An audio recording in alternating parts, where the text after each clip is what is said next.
దేవుని యొక్క మహాశ్రేష్టమైన కృపను బట్టి ఈ అద్వితీయ పావన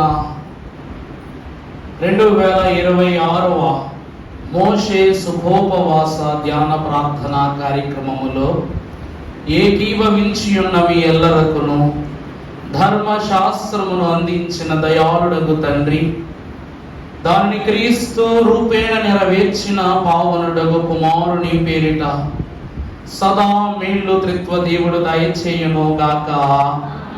అందరికీ మరణాత.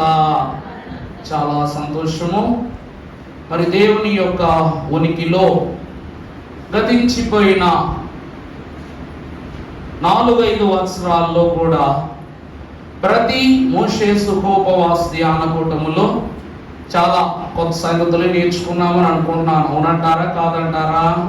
మరి గత సంవత్సరం అంతా మోషే కూటాలు ఏ అంశాల మీద వెళ్ళాయి? మర్చిపోయే సంగతులు ఏం కావాలి? మరి నేను దేని మీద ఏంటి? నేను మోషే ధ్యానం గురించి చెప్తున్నాను, శిలు ధ్యానాల గురించి చెప్తారు ఏంటి? మా 12 గోత్రాలు, 10 ఆజ్ఞలు, అవండి ధర్మశాస్త్రములోని 10 ఆజ్ఞలు, ఇలాగున క్రమములు అన్నీ కూడా వంశావళుల ప్రకారముగా నడిపింపబడటం మనం గత సంవత్సరంలో ధ్యానం చేసుకున్నాం. ఈ దినము మరి ఒక నూతనమైన పర్యాయ అంతస్తుతో దేవదేవుడు మనందరినీ ఈ స్థలంలోనికి నడిపించడం గొప్ప భాగ్యం గనక ఈ వస్త్రం మన ధ్యానాంశములు ఏమిటి అనగా యాజక వస్త్రములు, యాచన అస్త్రము. చెప్పండి ఒకసారి. యాజక వస్త్రము, యాచన అస్త్రం. అంటే యాజకుని యొక్క వస్త్రం ఏమైతే ఉందో అది ఏమై ఉన్నదంట? యాచించగలిగే అస్త్రం. అంటే ప్రభువును ఎదుర్కొని అడగాలి అంటే యాచించడం అంటే చేయి చాపి అడగటం. ఆ వస్త్రములు దేవుని సన్నిధిలో యాచించే అస్త్రం, ఆయుధమై ఉన్నది. అందుకే దేవదేవుడు వాక్యములు సెలవిస్తాడు 28వ నిర్గమకాండం ప్రారంభంలో, నీవు నీ అన్నయ్య అయిన అహరోను అతని కుమారులు అయిన వారికి, అంటే ప్రత్యక్ష గుడారమును దేవదేవుడు నిర్మించి అందులో వారితో ఇండుటకు ఆయన గుడారములో ప్రవేశిస్తే ఆయన యొద్దకు వచ్చుటకు దేవుడు ఒక ఆయుధాన్ని లేక ఒక అస్త్రాన్ని తయారు చేయించుకున్నాడు. అవే ఏమై ఉన్నాయి? ప్రతిష్ఠిత వస్త్రములు. దేవుని ప్రియబిడ్డలారా, ఈ యాజక వస్త్రములో సంపూర్ణమైన, మరి ఈరోజు ఇండెక్స్ మాత్రం చెప్తాను క్రమంగా, మరి దాని తర్వాత ఒకదాన్ని మనం విపులంగా నేర్చుకుందాం. ఏమంటారు? సిలువు ధ్యానాలు ఎలాగ 28 సిలువులు నేర్చుకున్నామో అలాగనే ఈ క్రమంలో కూడా మరి దేవుడు ఆశ్రయిస్తే 22 రోజులు చెప్పేస్తా. మరి ఏ ఇబ్బంది లేదు మనకు. దేవుని కృప ద్వారా ఈ దిన ధ్యానాంశమును ప్రభు పేరిట ధ్యానం చేసుకుందాం. నిర్గమకాండము 28వ అధ్యాయము ప్రారంభము నుండి చదువుకుందాం. మరియు నాకు యాజకత్వము చేయుటకై నీ సహోదరుడును అయ్యున్న అహరోనును అతని కుమారులను, అనగా అహరోనును, నాదాబును, అబీహును, ఇశ్రాయేలీయులలో నుండి మీ యొద్దకు పిలిపింపుము. ప్రభువునందు చాలా అన్న దేవుడైన యెహోవా మరియు నాకు యాజకత్వం చేయడానికి. ప్రభువు ఏమని అడుగుతున్నారు? నాకు యాజకత్వం చేయటానికి. ఇక్కడ దేవుని యందు ప్రియబిడ్డలారా, ధర్మశాస్త్రాన్ని అందుకొనిన ప్రారంభములో నుండి మోషే మహాభక్తునికి ఈ ధర్మశాస్త్రము యొక్క వివరణ గాని, స్థిరత్వం గాని, ప్రతిష్ఠితం గాని, అందు కలిగిన జ్ఞానము గాని తన విద్యకు అవపోసన పట్టడం లేదట. అర్థమవుతుందా అండి? చెప్పారు కదా, అహరోను మహాభక్తుడికి మోషే అంతటి విద్య ఉందా? మోషే అంతటి ఆత్మీయ స్థితి ఉందా? మోషే అంతటి మోకాళ్ళ జీవితం ఉందా? ఏమీ లేదు. చెప్పారుగా, జ్ఞాని సైతము సిగ్గుపడినట్లు వెర్రివాళ్లను నేను నా పని కొరకు ఏర్పరచుకుంటారని ప్రభు వాక్యములో సెలవిచ్చారు. కాబట్టి అహరోను మహాభక్తుని యొక్క ప్రస్థానములో తన అన్నయ్యన అహరోనును దేవుడు నాకు యాజకత్వం చేయుటకు ఆయన ఆహ్వానిస్తూ ఉన్నాడు. ఎందుకు అనగా మొదటి అధ్యాయం నిర్గమాకాండము 21వ వచనం చదువుకుందాం ప్రియులారా. ఆ మంత్రస్వానులు దేవునికి భయపడినందున దేవునికే మహిమ కలుగును గాక. ఆ మంత్రస్వానులు దేవునికి భయపడినందున దేవుడు ఏం చేశారంట? వంశాభివృద్ధి. ఏమండి, మోషేకు దేవుడు అంటే ఎక్కువ భయమా, అహరోనుకు దేవుడు అంటే ఎక్కువ భయమా? మోషే ఎక్కువ భయపడ్డా దేవునికి, అహరోను ఎక్కువ భయపడ్డా అంటున్నా? చెప్పాలి మీరే. మోషే ఎక్కువ భయపడ్డాడు, అవునా? అవునా? అహరోను ఎక్కువ భయపడ్డాడు. కారణం ఏంటో తెలుసా అండి? మోషే యొక్క దేవుని యొక్క ముఖకాంతి ఉంది, దేవుని కర్ర ఉంది, దేవుని వాగ్దానం ఉంది, దేవుని హస్తం ఉంది, దేవుని క్రియలు ఉన్నాయి, దేవుని నడిపింపు ఉంది, దేవుని ఓదార్పు ఉంది.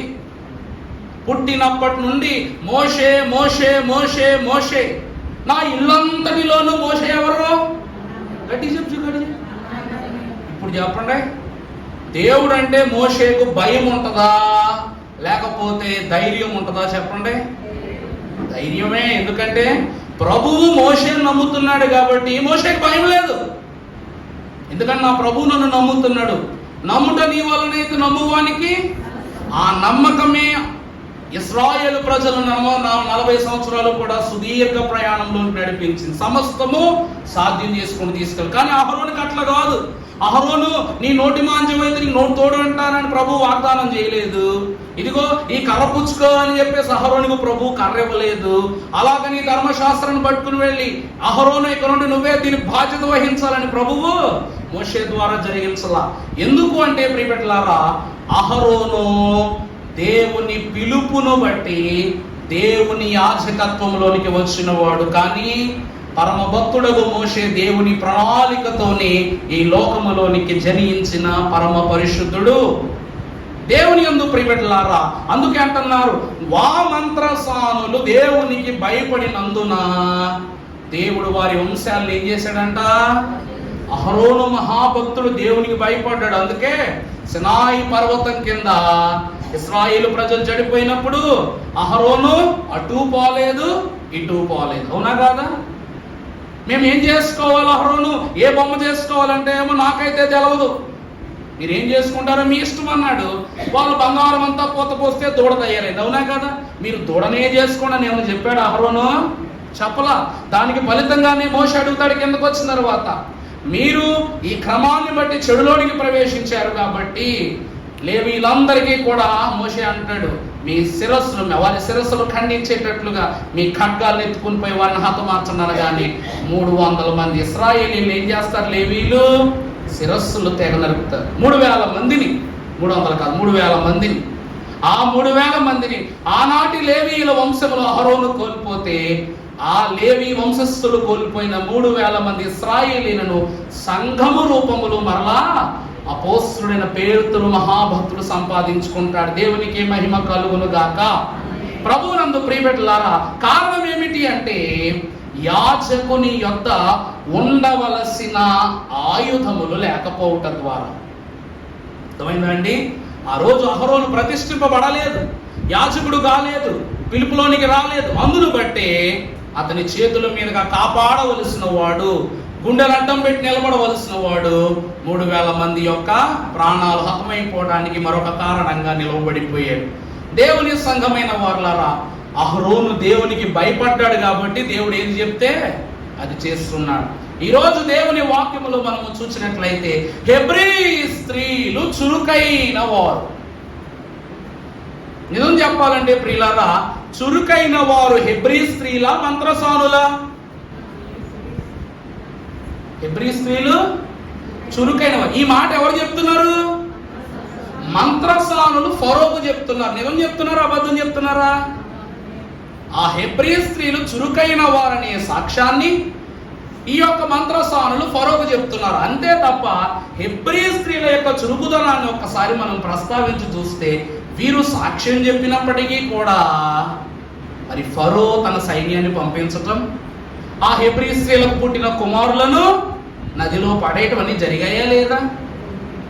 అది వారు చెప్పిన సాక్ష్యమును బట్టి దేవుడు వీళ్లకు చేయవలసిన వంశాభివృద్ధిని మంత్రసానుల యొక్క కుటుంబాలకు చేశారు. అలాగని వీళ్ళని విడిచిపెట్టేశారని నేను చెప్పటంలా. దేవుని ప్రియబిడ్డలారా, ఫరో ఎంత హింస పెడుతున్నా కూడా హింస అనుభవించడమే. కానీ ఇశ్రాయేలు ప్రజలు ఎలా పెరిగిపోతున్నారంట? వేల సంఖ్యలో పెరిగిపోతున్నారు రోజు రోజు. అర్థమవుతుందా అండి? శ్రమ పడుతూనే ఉన్నారు. తిండి తక్కువ పెట్టినా ఎక్కువ పెట్టినా, కష్టపెట్టినా పెట్టకపోయినా, మట్టి పని చేయించినా కూడా కష్టం అనుభవిస్తున్నారు. కానీ కూలిపోతున్నారా? విస్తరించిపోతున్నారు. దేవుని ప్రియబిడ్డలారా, గానుగులో వేసి గింజలు నలగబడితే నూనెగా మారి మనకే అత్యవసరమైనటువంటి విలువకు అమ్ముడైపోయినట్లుగా ఇశ్రాయేలు ప్రజలు శ్రమ పెట్టుకొద్దీ ఇంకా విలువగా మారిపోతున్నారు. ఈ విలువైన వారిని దేవుని సన్నిధిలో విలువగా వాడుకొనుటకు దేవుడు యాజకుని విలువగా పిలుచుకుని అతనికి తైలముతో అభిషేకము చేసి విలువైన వస్త్రములను అతనికి అందింపజేశాడు. ప్రభువునందు దేవుని ప్రియబిడ్డలారా, దేవుని వాక్యమునందు మనము చూచినట్లయితే ఈ యాజకునికి దేవుడిచ్చినటువంటి ఉపకరణములను మనము పరిశుద్ధ లేఖనము ద్వారా జ్ఞాపకం చేసుకున్నట్లయితే, మొదటిగా 28వ అధ్యాయం 36వ వచనం చదువమ్మా. నిర్గమాకాండం. మరియు నీవు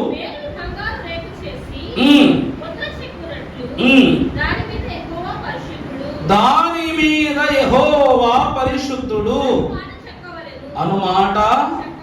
ప్రభువునందు దేవుని ప్రియబిడ్డలారా, ఒకసారి బొమ్మ చూడండి.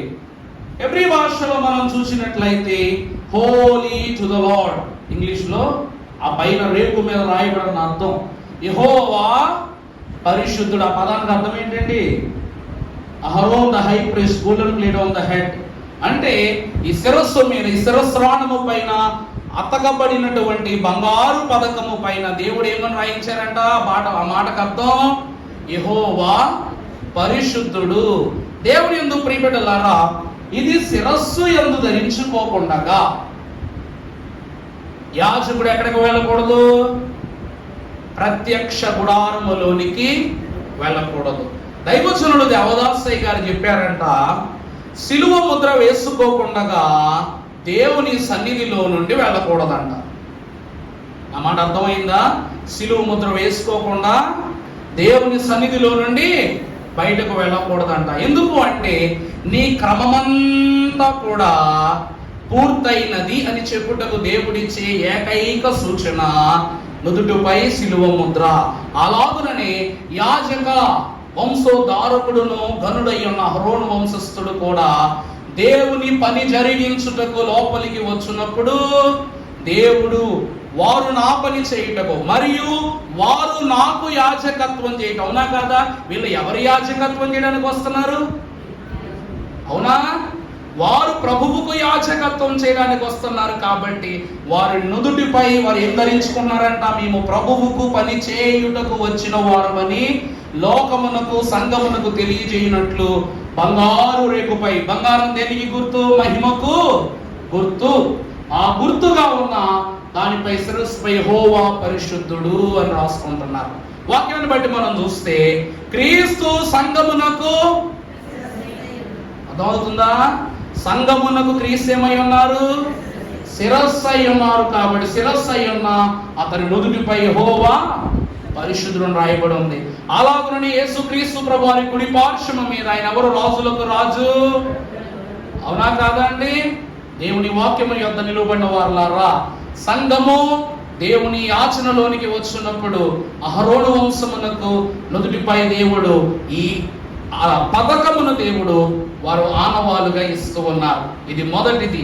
రెండవదిగా చూసినట్లయితే, క్రమక్రమంగా చెప్పేస్తాను. రెండవదిగా చూసినట్లయితే మనకు బాగుగా తెలిసినటువంటి వివరం ఏమిటిది? న్యాయ విధాన పథకము.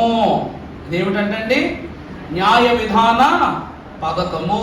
ప్రభువునందు దేవుని ప్రియబిడ్డలారా, ఇక్కడ మనము చూసినట్లయితే 12 రాళ్లను దేవుడు మనకు వాక్యము ద్వారా ప్రస్తావన చేస్తూ ఉన్నారు.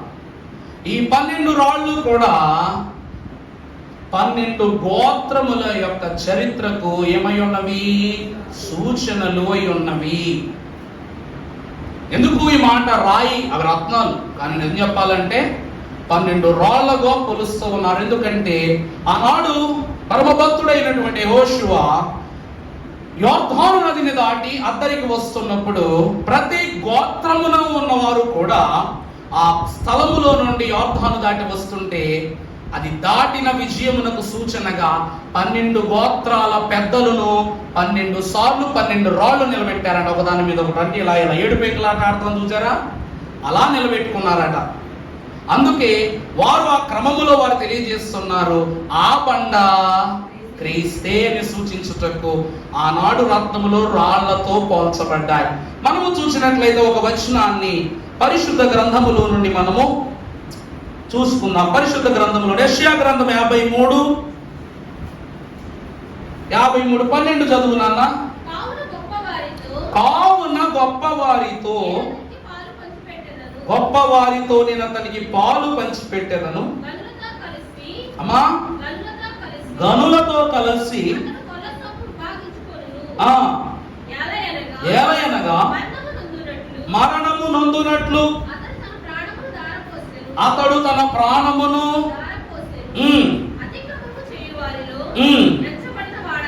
ఎంచబడిన వాడాయను. ఏమండి, యేసు క్రీస్తు ప్రభువారు అనేకుల పాపమును భరించెను. ఇక్కడ యాజకుడు గుండెల మీద ఏం మోస్తున్నాడంట? ఈ గుండె మీద ఏం మోస్తున్నాడండి అమ్మా? 12 గోత్రముల, చెప్పండి, 12 గోత్రాలు మోస్తున్నాడా? 12 గోత్రముల యొక్క భవిష్యత్తును దేవుడు అప్పగించిన బాధ్యతను మోస్తున్నాడు.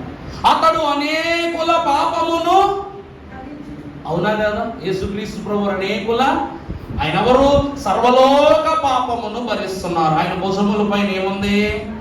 రాజ్యభారం ఉందన్నమాట. అలాగనే ఇక్కడ యాజకుడైన అహరోను యొక్క గుండెపై ఎవరి భారం ఉంది? 12 గోత్రాల యొక్క భారం ఉంది. దీన్ని బ్రెస్ట్ ప్లేట్ అంటారు. దీన్ని ఏమంటారండి? బ్రెస్ట్ ప్లేట్ అంటారు ఇంగ్లీష్లో. న్యాయ విధాన పథకం. 12 రాళ్ళు పేర్లు చెప్తాను, తెలుసునా చెప్పాలనా? చెప్పనా? మరలా మొదటిగా మనము చూసినట్లయితే వంశానికి తగ్గట్లుగా ఈ యొక్క పేర్లు తెలియజేస్తాను. మొదటిగా రూబేను గోత్రము, దానికి మొదటి రాయి మాణిక్య. రూబేను గోత్రమునకు, వంశమునకు గుర్తుగా దేవుడిచ్చిన మొదటి రాయి సాదీస్ అనగా మాణిక్య. రెండవది షిమయోను గోత్రమునకు గుర్తుగా గోమేధికము. మూడవది లేవి వంశమునకు గుర్తుగా మరకతము. నాలుగవది యూదా గోత్రమునకు గుర్తుగా పద్మరాగము. ఐదవది ఇస్సాఖారు గోత్రమునకు గుర్తుగా నీలా. ఆరవది జబులోను గోత్రమునకు గుర్తుగా సూర్యకాంతము. ఆ తరువాత నఫ్తాలి గోత్రమునకు గుర్తుగా గారుగ్మత.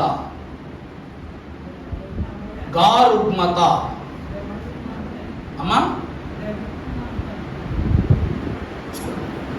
తర్వాత గాదు గోత్రం, 8వ గాదు గోత్రమునకు గుర్తుగా యశమురాయి. 9వది అషేరు గోత్రమునకు గుర్తుగా ఇంద్రనీలము. 10వది మనష్షే గోత్రమునకు గుర్తుగా రక్తపు రాయి. 11వది ఎఫ్రాయిము గోత్రమునకు గుర్తుగా నూలెమాను రాయి. క్షమించండి, సూలెమాను రాయి. తర్వాత 12వది బెన్యామీను గోత్రమునకు గుర్తుగా సూర్యకాంతపు రాయి. ఈ 2 సార్లు వస్తుందండు. సూర్యకాంత్ మళ్ళా చెప్పాను అనుకోవద్దు, 2 సార్లు వస్తుంది. ఇలాగున దేవుడు 12 గోత్రములకు 12 రాళ్లను ఏర్పరచి, ఈ పక్క 6 పేర్లు, ఈ పక్క 6 పేర్ల గుర్తుగా దేవుడు బంగారు జవలలను చేయించి ఆ క్రమాన్ని మీకు విస్తారముగా వివరించిన వారై ఉన్నారు.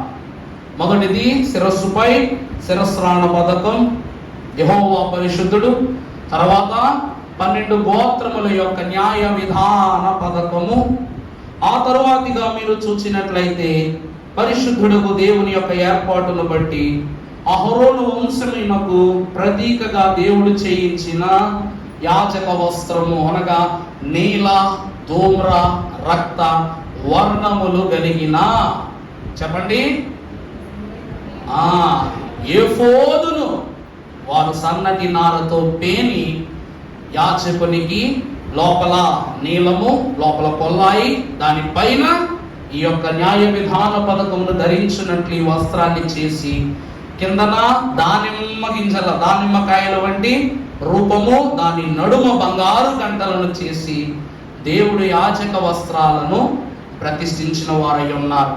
ఈ యొక్క న్యాయ విధాన పథకం ఏదైతే ఉందో, దీనిలో మంచి చెడల అనుసరణను బ్యాలెన్స్ చేయటానికి ఒక సైడు ఊరీము, రెండో సైడు తుమీము అని 2 రాళ్ళను ఏర్పాటు చేస్తారు. ప్రతి దాన్ని రోజు ఒక్కో దాని వివరంగానే చెప్పుకుందాం. ఇది దేవుని యొక్క ఏర్పాటును బట్టి దేవుడిచ్చిన క్రమము.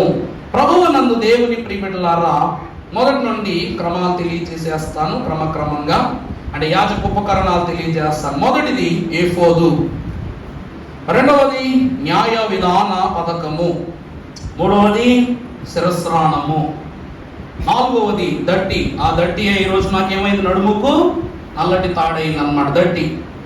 తర్వాత ఉరీము, తర్వాత తుమ్మీము, తర్వాత బంగారు, నీల, ధూమ్ర వర్ణములు కలిగిన వస్త్రము. ఆ తర్వాత 2 లేత జవలలు, అనగా ఇక్కడ ఒకటి ఇక్కడ ఒకటి. ఒక జవలపై 6 పేర్లు, మరో జవలపై 6 పేర్లు. ఆ తర్వాత 12 రత్నాలు, 12 రాళ్ళు, లేకపోతే వరుసగా మీరు రాస్తున్నారు కాబట్టి ఇంకా రాసుకున్నక్కర్లా. ఆ తర్వాత 2 బంగారపు గొలుసులు, వీటిని కలుపుతూ 2 బంగారపు గొలుసులు. ఆ తదుపరి నీల, ధూమ్ర, రక్త వర్ణములు కలిగిన దానిమ్మకాయ. ఇన్నేసి ఫలాలుండగా దానిమ్మనే దేవుడు ఎందుకు ప్రస్తావించుకున్నాడో అక్కడ కూడా ఆ వివరాన్ని కూడా మనం వాక్యం ద్వారానే తెలుసుకోవాలి. మరి ఏం చేస్తాం, దైవజనులు అన్నారు, వాక్యం మర్మము గ్రహించలేని వాడు మన కర్మం అన్నారంట. అయ్యగారు ఏమన్నారండి, మర్మం తెలుసుకోకపోతే మన కర్మ అన్నారంట. చివరిగా బంగారు గంటలు, లోపల ఉన్నటువంటి తెల్లటి నిలువుటంకి, అది కూడా రాసుకోవచ్చు, అది కూడా చెప్తాను, దాని వివరం కూడా చెప్తాను. దాని తర్వాత అహరోను కుమారులకు కొల్లాయిలు, చిన్న చిన్న నిక్కర లాంటివి చేయించి కొల్లాయిలు చేయించి వారికి అందించటం. ఇంకా తదుపరిగా యాజకుడు పైకి వచ్చినప్పుడు గంగాళం, ఉపకరణాలు, అవన్నీ క్రమక్రమంగానే వెళదాం. ఇప్పుడు నీకు అర్థమయ్యేటట్లుగా ఒక చిన్న వీడియోని మీకు ప్లే చేస్తాను. And take thou unto thee Aaron thy brother and his sons with him from among the children of Israel, that he may minister unto me in the priest's office. And thou shalt make holy garments for Aaron thy brother, for glory and for beauty. And these are the garments which they shall make: a breastplate and an ephod and a robe and a broidered coat, a mitre and a girdle. And they shall make holy garments for Aaron thy brother and his sons, that he may minister unto me in the priest's office. And they shall make the ephod of gold, of blue, and of purple, of scarlet, and fine twined linen with cunning work. It shall have the 2 shoulder pieces thereof joined at the 2 edges thereof, and so it shall be joined together. And the curious girdle of the ephod which is upon it shall be of the same, according to the work thereof, even of gold, of blue, and purple, and scarlet, and fine twined linen. And thou shalt take 2 onyx stones, and grave on them the names of the children of Israel, 6 of their names on one stone, and the other 6 names of the rest on the other stone, according to their birth. With the work of an engraver in stone, like the engravings of a signet, shalt thou engrave the 2 stones with the names of the children of Israel. Thou shalt make them to be set in ouches of gold. And thou shalt put the 2 stones upon the shoulders of the ephod for stones of memorial unto the children of Israel. And Aaron shall bear their names before the Lord upon his 2 shoulders for a memorial. And thou shalt make ouches of gold, and 2 chains of pure gold at the ends. Of wreathen work shalt thou make them, and fasten the wreathen chains to the ouches. And thou shalt make the breastplate of judgment with cunning work. After the work of the ephod thou shalt make it, of gold, of blue, and of purple, and of scarlet, and of fine twined linen shalt thou make it. 4 square it shall be, being doubled. A span shall be the length thereof, and a span shall be the breadth thereof. And thou shalt set in it settings of stones, even 4 rows of stones. The first row shall be a sardius, a topaz, and a carbuncle. This shall be the first row. And the second row shall be an emerald, a sapphire, and a diamond. And the third row a ligure, an agate, and an amethyst. And the 4th row a beryl, and an onyx, and a jasper. They shall be set in gold in their enclosings. And the stones shall be with the names of the children of Israel, 12 according to their names, like the engravings of a signet. Every one with his name shall they be, according to the 12 tribes. And thou shalt make upon the breastplate chains at the ends of wreathen work of pure gold. And thou shalt make upon the breastplate 2 rings of gold, and shalt put the 2 rings on the 2 ends of the breastplate. And thou shalt put the 2 wreathen chains of gold in the 2 rings which are on the ends of the breastplate. And the other 2 ends of the 2 wreathen chains thou shalt fasten in the 2 ouches, and put them on the shoulder pieces of the ephod before it. And thou shalt make 2 rings of gold, and thou shalt put them upon the 2 ends of the breastplate in the border thereof, which is in the side of the ephod inward. And 2 other rings of gold thou shalt make, and shalt put them on the 2 sides of the ephod underneath, toward the forepart thereof, over against the other coupling thereof, above the curious girdle of the ephod. And they shall bind the breastplate by the rings thereof unto the rings of the ephod with a lace of blue, that it may be above the curious girdle of the ephod, and that the breastplate be not loosed from the ephod. And Aaron shall bear the names of the children of Israel in the breastplate of judgment upon his heart, when he goeth in unto the holy place, for a memorial before the Lord continually. And thou shalt put in the breastplate of judgment the Urim and the Thummim, and they shall be upon Aaron's heart when he goeth in before the Lord. And Aaron shall bear the judgment of the children of Israel upon his heart before the Lord continually. And thou shalt make the robe of the ephod all of blue, and there shall be an hole in the top of it in the midst thereof. It shall have a binding of woven work round about the hole of it, as it were the hole of an habergeon, that it be not rent. And beneath upon the hem of it thou shalt make pomegranates of blue, and of purple, and of scarlet round about the hem thereof, and bells of gold between them round about, a golden bell and a pomegranate, a golden bell and a pomegranate upon the hem of the robe round about. And it shall be upon Aaron to minister, and his sound shall be heard when he goeth in unto the holy place before the Lord, and when he cometh out, that he die not. And thou shalt make a plate of pure gold, and grave upon it, like the engravings of a signet, Holiness to the Lord. And thou shalt put it on a blue lace, that it may be upon the mitre, upon the forefront of the mitre it shall be. And it shall be upon Aaron's forehead, that Aaron may bear the iniquity of the holy things which the children of Israel shall hallow in all their holy gifts. And it shall be always upon his forehead, that they may be accepted before the Lord. And thou shalt embroider the coat of fine linen, and thou shalt make the mitre of fine linen, and thou shalt make the girdle of needlework. And for Aaron's sons thou shalt make coats, and thou shalt make for them girdles, and bonnets shalt thou make for them, for glory and for beauty.